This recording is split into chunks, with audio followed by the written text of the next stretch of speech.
Bismillahirrahmanirrahim. Assalamualaikum warahmatullahi wabarakatuh. Selamat datang bagi sahabat yang sedang menonton video ini. Mudah-mudahan bisa bermanfaat, menjadi solusi sekaligus jalan keluar bagi permasalahan sahabat. Sebelumnya izinkan saya untuk selalu mendoakan sahabat, khususnya yang sedang menonton video ini, dan umumnya untuk teman-teman kita yang sudah pernah mampir ke channel YouTube saya. Mudah-mudahan kita semua senantiasa diberikan keberkahan, kemudahan, kelancaran, baik rezeki kita, usaha kita, ataupun pekerjaan kita. Amin ya Allah ya Rabbal Alamin. Baik bagi para sahabat pemburu dolar di internet, pemburu uang, pemburu cuan, baik yang menggunakan baik yang menggunakan multi akun recaptcha auto solve seperti ini tanpa adanya interaksi atau kerja dari kita hanya cukup melihat saja, menonton saja, uang otomatis masuk ke rekening kita. Ataupun multi akun captcha seperti ini, dua-duanya sama teknik untuk mendapatkan uang secepat mungkin dalam waktu yang sangat relatif singkat. Nah, pada video ini saya akan mencoba menjawab. Mungkin dari segelintiran orang ada yang bertanya seperti ini, Bang, apa saja sih fungsi daripada C-counter itu? Fungsi daripada kegunaan daripada C-counter itu? Karena umumnya orang menggunakan C-counter itu ketika mereka kerja di Kolotibablo atau mereka ingin pindah antar tab atau antara profil di browser. Nah, itu biasanya umumnya orang lumrah tahu fungsi si counter itu dari itu saja. Oke, yang pertama ya, mungkin pastinya yang pertama adalah fungsi si counter itu untuk multi akun seperti ini ya. Dia bekerja dengan banyak akun, katakan lebih dari satu ya, 2 atau 3 atau 4. Jadi supaya pindah antar akun, antara tab, antar profil ya, dia tidak menekan tombol Alt dan tab. Biasanya kan itu. Jadi dia otomatis pindah antar akun. Nah gitu. Oke, itu. Tapi kalau yang akunnya auto solve seperti ini tidak perlu memerlukan C-counter. C-counter itu kalau kerja manual itu. Nah, itu antar tab.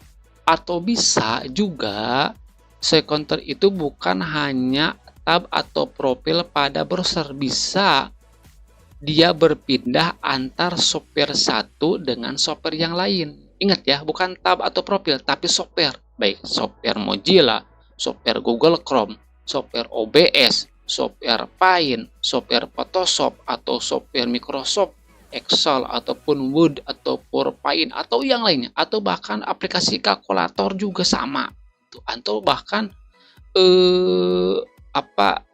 Windows Explorer juga sama. Jadi si software C-counter itu bisa berpindah antar semua aplikasi. Loh kok bisa? Ya bisa. Karena C-counter itu bukan tidak mengikat pada aplikasi tertentu, tapi dia itu tergantung daripada nama ya. Nama aplikasi. Oke, saya tunjukkan ya. Oke, sekarang saya membuka contoh 4 software di laptop saya.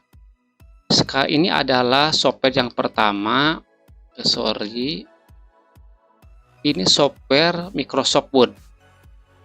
Ini software Microsoft Excel. Ini software Paint, dan ini software Nah, ini adalah, dan yang terakhir software Notepad. Nah, oke. Anda lihat di sini, ini yang C-counter itu berpindah tergantung pada nama yang tertera pada software dan nama yang tertera pada C-counter tersebut.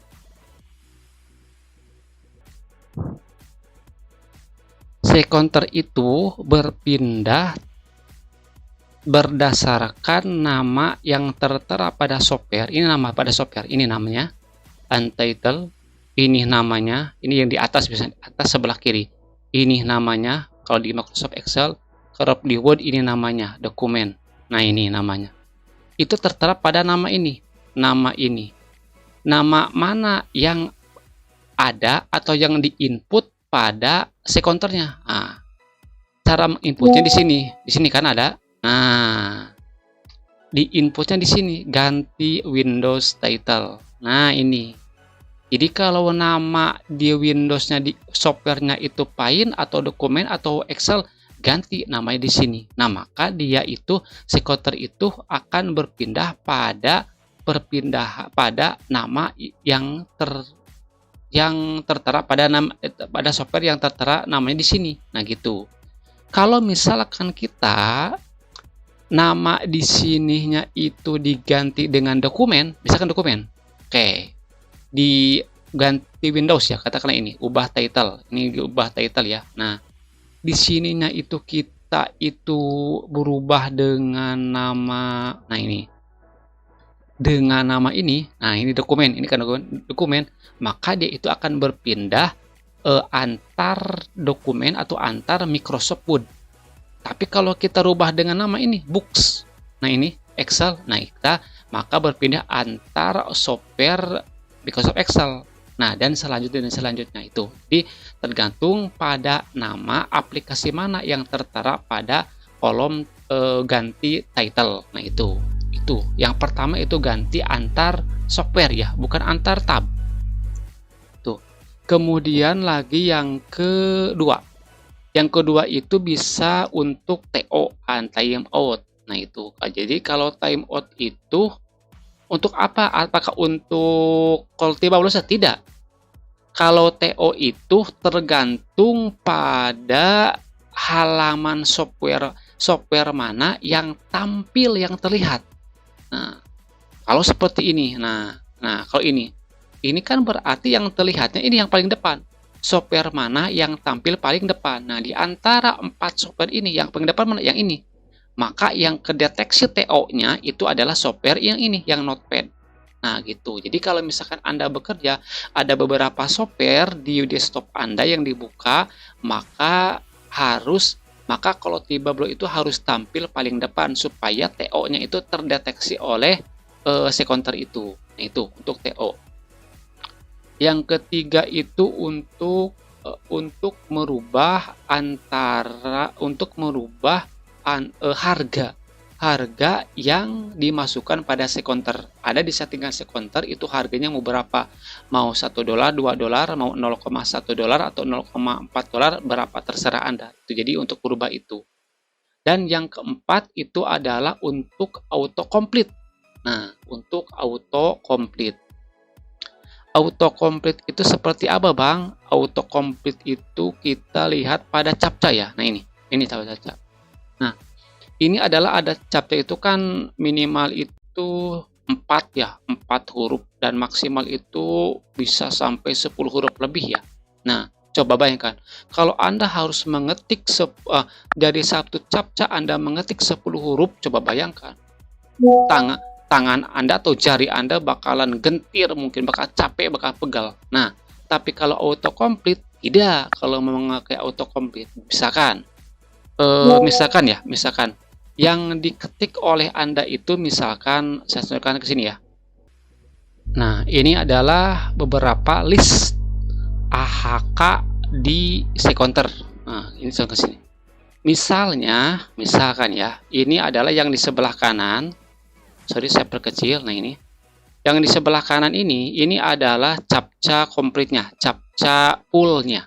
Nah, coba, ini kan ada yang 5 huruf, ada yang 3 huruf, ada yang 5 huruf. Nah, ini yang panjang ini. Ini adalah bahasa Rusia, kemudian ditambah FFP2. Nah, itu kan kalau diketik semuanya, itu kan ribet banget. Jadi kita bakal pegal kalau semua captcha harus ditulis semuanya.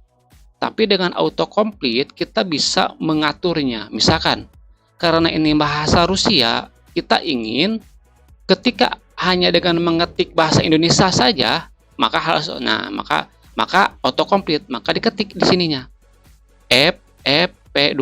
Artinya ketika kita mengetik FFP2, maka otomatis huruf itu maka otomatis kata itu berubah menjadi full gini. Nah, jadi ini bahasa Rusianya ditambah dengan ini. Nah, gitu. Jadi kalau misalkan ada kata A, B, C, D, E, F, G, H, I, J, K, L, M, N sampai N, maka misalkan ingin diketik 3 huruf A, B, C langsung komplit. Nah, maka kita tulis di sininya capta yang komplitnya sebelah kanan, sedang sebelah kirinya adalah tulisan yang kita ketiknya, mau berapa dari sebelah kanan atau di sebelah kirinya. Nah, gitu maksudnya. Jadi teks autocomplete. Nah, gitu. Nah, itu mungkin beberapa atau poin-poin yang perlu atau pasti ya, yang biasa orang gunakan fungsi daripada counter itu yang sangat perlu. Padahal tapi ada beberapa fungsi lain tapi orang tidak menggunakannya. Tapi khusus mereka yang mengetik di dunia captcha itu, poin-poin tersebutlah yang biasa, yang gemar, yang sering dipakai oleh kebanyakan orang. Nah, gitu ya. Nah, itu mungkin dari saya. Wallahu muwaffiq ila aqwamit thoriq, wabillahi taufiq wal hidayah, wa ridha wal inayah wal afi minkum. Assalamualaikum warahmatullahi wabarakatuh.